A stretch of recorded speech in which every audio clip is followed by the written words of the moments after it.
Welcome to Factful Fridays. Today we'll walk you through the steps to replace a flat tire using the tools that came with your vehicle.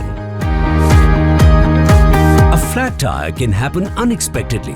Knowing how to change it using your car's tools can save time and hassle. Let's go through the steps to get you back on the road safely. Step 1.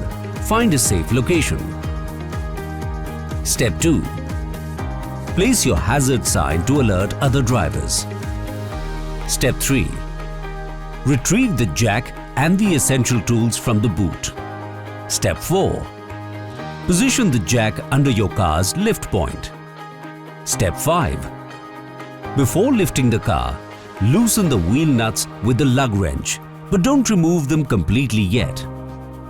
Step 6. Use the tool as a lever, hooking it to the jack and rotating it to raise the car's tire off the ground. Step 7. Unscrew the nuts fully and remove the flat tire.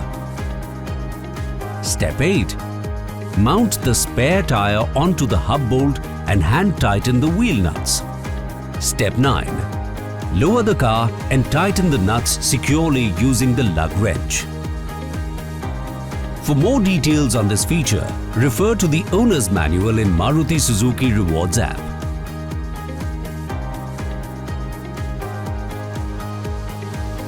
Stay informed. Stay safe